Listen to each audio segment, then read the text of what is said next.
you're scared to do something, or you're not sure and you're not certain because you don't know what the outcome is going to be, I'm going to tell you to stop fucking thinking that way. Start thinking of what is coming in to your brain, into your mind, that vision that you see, even if it's crazy, even if it's scary, even if it's uncertain, and do it.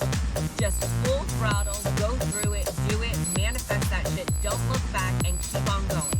Because the thing is that is what's going to segregate you from the rest of this world out there.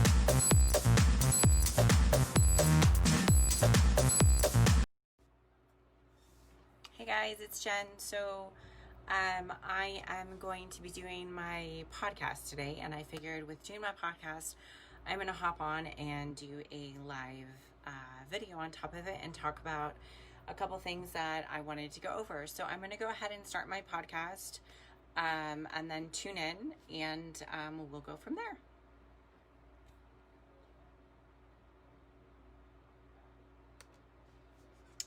Hey guys, it is Jen Carrasco. So today I wanted to go over and dive in a little bit deeper. I have a lot of people asking me questions. I actually wrote some notes today on work-life flow. So especially for a lot of entrepreneurs or females, even males out there, running multiple businesses and trying to stay in shape and just stay focused in life in general, and how you do it. And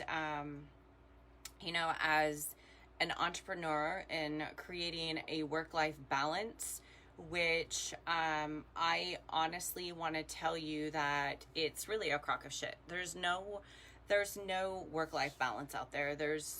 It doesn't happen. Sometimes your work takes more of you. Sometimes your family life takes a little bit more of you. And so it's trying to figure out what balance you can do every day that works for you. And nothing's perfect. Some days I have really, really bad days, and sometimes I have exceptional days. So I wrote a list out and I wanted to kind of go over it. So I want to say to stop calling it pretty much achieving work-life balance, because that is not, I feel, an affirmation that you can achieve in life. It's just a balance of whatever gets thrown at you for the day and what you deal with. So, how have I shifted my mindset and structured my life? So I feel that I was really unproductive when I first started off with my business. And the reason why is because I was working probably over 10 to 12 hour days, and I was working 7 days a week while trying to be a mom on top of that. And it doesn't happen. I have had 2 failed marriages, and the reason behind that is because it's impossible to find a work-life balance and be 100% successful in each areas of your life. Something is give or take. And unfortunately, my son was my life, and that was what was given, was my business and my son before anybody else. And for me at that time, it was more important. So for finding the work-life balance, it's more or less trying to structure your days accordingly. And it's something that I've learned within time.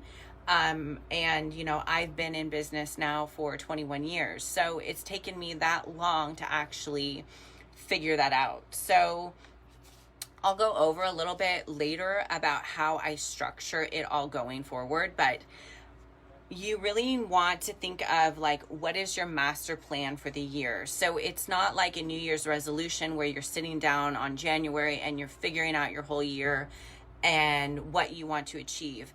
I don't believe in New Year's resolutions. I really think that you need to plan daily, weekly, monthly. Everything changes. So I will look at my schedule on a Sunday for the whole week, and I will plan accordingly of what I want to do for that whole week. And then the same thing goes for the beginning of the month. I will sit there at the beginning of the month and I will plan out my whole month. And then I'll sit on a Sunday and plan out my whole week. And I even do that within my year. So I'll plan out what I want to achieve within the year and what is my structure and really where do I want to be at that end of the year.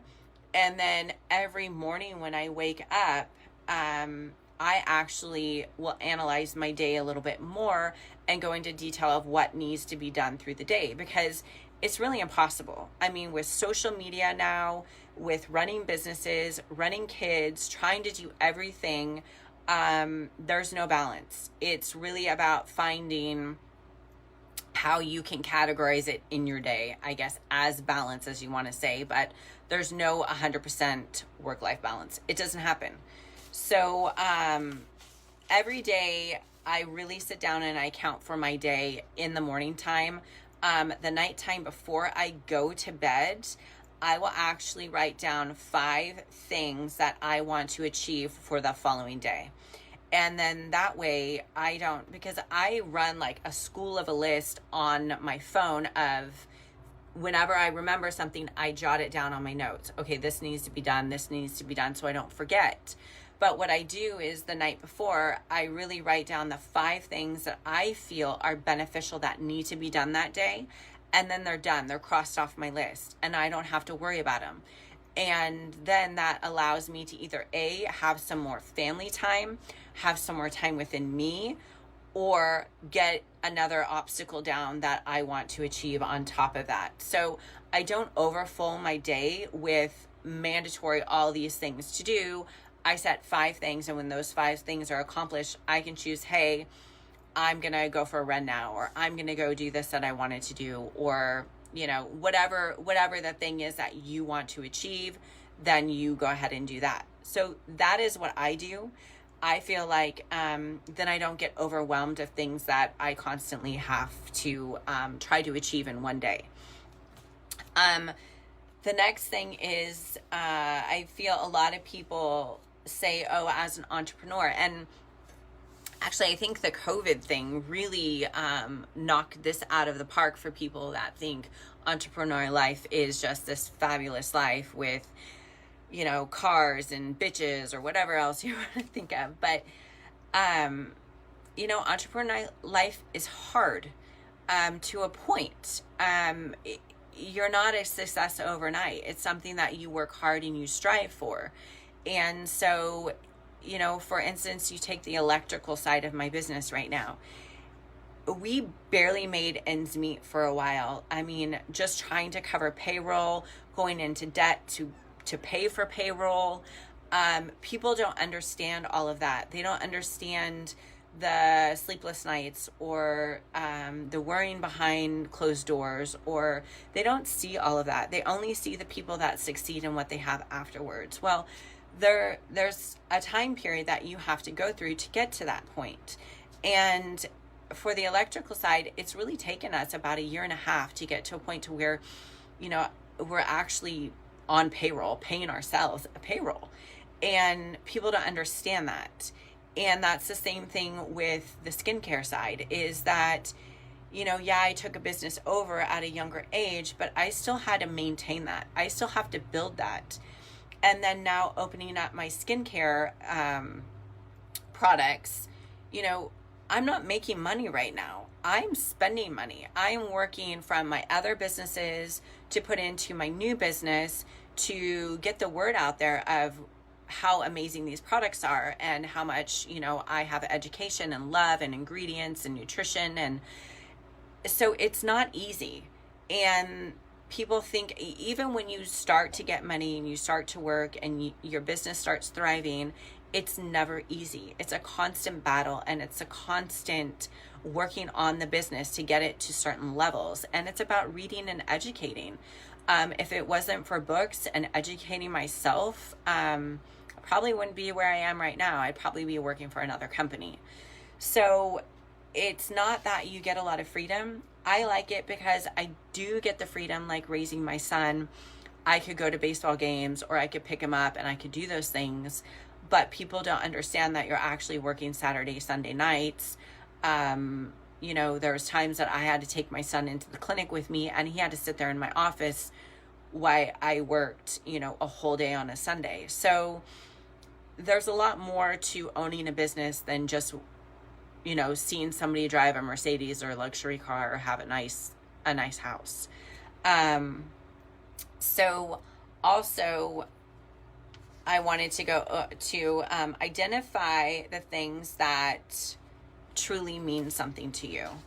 And I think that's really beneficial because a lot of people go into business and they think, I'm going to go into this because I'm going to make a lot of money with this, which is great. I'm not saying that's not a good aspect of it, but you really have to identify if that means something to you, if it's something that you enjoy, something that you're passionate about, because that is exactly what is going to make your job or even your life successful, because that's what's going to make you happy.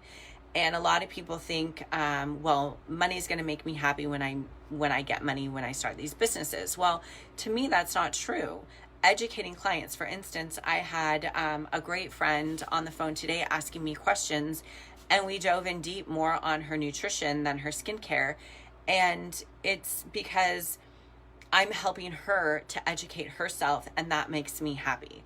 That is my reward. That's my happiness. And by doing that, of course, you're going to get rewarded for that. Why wouldn't you? So that's a topic that I kind of just wanted to brush over a little bit. So my next thing that I wanted to go over is getting that workflow with home life and everything else. So you need to block your calendar.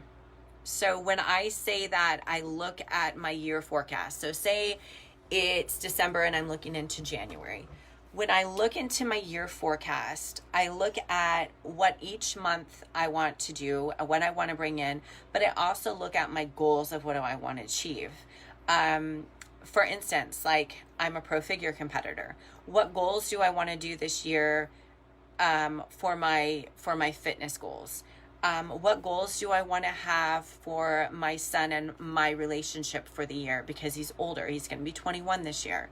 What goals do I want to have a successful relationship with my boyfriend? Those are all, and success as far as business. So you need to sit down and really prioritize your whole year and where that fits in for you. So I sit down and I think about, okay, what are my goals that I want to have with my family this year? Well, I want to take 2 vacations. Okay, so if I take 2 vacations, how can I work that into a possible business vacation to where I'm learning something and spending time with my family? And so I categorize it. So my son's going to be 21 this year. We haven't traveled much growing up because I've been working so hard. So I want to get him to appreciate travel a little bit. So he doesn't want to travel outside of the United States. So, hey, we're going to go to a trip for Hawaii for his 21st birthday. That's something that I have planned in my schedule. I know that that's going to happen. That's the time that we're going to do it.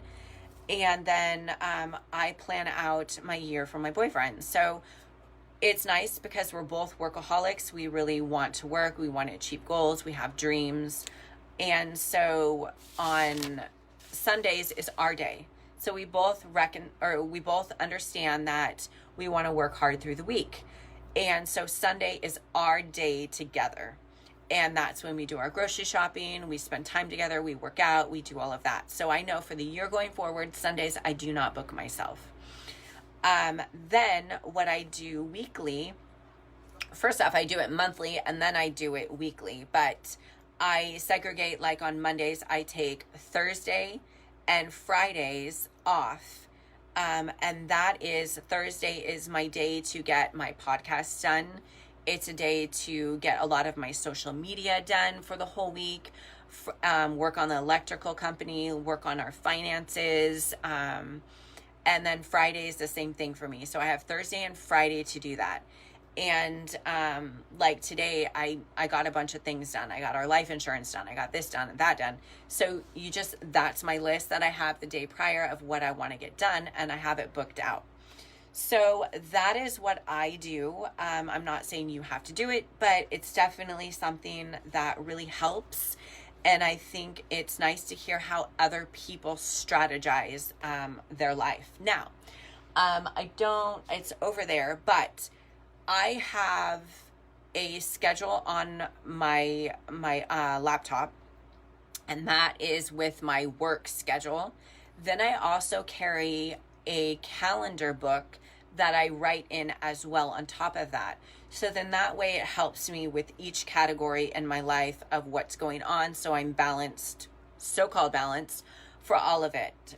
So that is what I do. Now, I wanted to go over streaming platforms, because I think this is huge. And this is something that I've really utilized this year, because this was a learning lesson for me. So with my skincare clinic, I have a Square, I use QuickBooks, and one other platform I use. And so I was going into each platform and implementing things that I needed to. Well, you know what? I finally had enough, and I'm like, there has to be something simpler. And so I really wanted to go on and say that try to find those people that are really good, that can get those niches together for you to blend. So my CPA found a network that blends with my Square account and my QuickBooks to actually merge in every day what I do. So then that way I don't have to manually do the payroll, the inventory, this, that. And that's the same with my Shopify account for my store, is it blends my Shopify and then my CRM data. It links in all of that together. And so now that's what I'm working with now with the electrical side, to start blending in all of that together to make life easy. So it's about finding things to make your life easier, to start blending those things in. Yeah, you might have to pay for an added service, but really freeing up, an hour to 2 hours out of your day is completely worth it. So the next thing I wanted to go over was growth support effort. And the reasoning between growth support effort is I always felt within my business, which was a detour to my business to where I couldn't get successful to a point, is finding people to come in to help you. I was always the type of person that I can do it myself, and I know I can do it better. I know that I can do it exactly the way that I want it done. And what I've learned is I need to let that go. I need people to come in. I need people to help me. I need people to structure things. I need people to help me with my social media. I need people to help me organize my Square account. I need people. So it's getting over the hurdle of having to control everything, because when you can get over that and start implementing things, it gets so much easier and life gets so much less stressful. And it's even little things like hiring a house cleaner. Like, yeah, it's $150, a week, or if you do bi-weekly, but your time is worth so much more than that.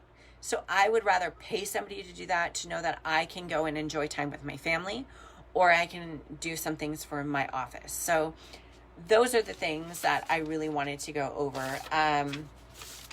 The last thing I wanted to go over, let me scroll down my computer, is if you think a work-life balance is possible for you. So what I created, or what I talked about today, not necessarily is going to work for everybody. And it's finding out what works for you and how it works for you. So the question is finding that balance within your personal life. So within my week, I structure in my workouts. So I will look at my week, I'll look at my appointments that I have, and I'll say, okay, in the morning I can do this workout. In the evening, I can do this other workout. On Sunday, I can prep all my food for the week. At 1 o'clock, I'm going to take an hour lunch to take my son to lunch. I'm going to do this, and I plan it in my schedule, and that's how I move forward to help to get that balance. And that's really the only way you can do it. So I would love to hear feedback from you guys on how you guys do your balance to structure out your days, because maybe you have something that I don't know. that you're doing that's exceptional that I'm not doing yet. And I would love the feedback, and I'd love to share it with my listeners. So going forward, I hope this helped you. I hope maybe it made you realize that you can't get everything accomplished in one day. Set up a 5 protocol for a day. So 5 things you want to get accomplished. Mark off those 5 things, and then go enjoy the rest of your day that you want to, because this life is supposed to be here to enjoy, and we're supposed to enjoy every moment of it, and we're supposed to be here and be happy while we're doing it. And so if you love to work and you love to educate people, make that your happy place. Make that what you want to do, and do the same thing with your family and your friends. And if you don't want to go home because it's not your happy place, then maybe you need to really rethink your home life. But anyway, that's another story. I've done that twice. So on a note, I hope this helped. Please share this. Please comment. Please review. Please let me know what you guys want to hear and feedback. I thoroughly want that feedback. It helps me out greatly to know what I want to do for my next podcast. So I am on the podcast, and I'm doing a live, but I hope that helped, and I will talk to you guys later. Have an amazing day.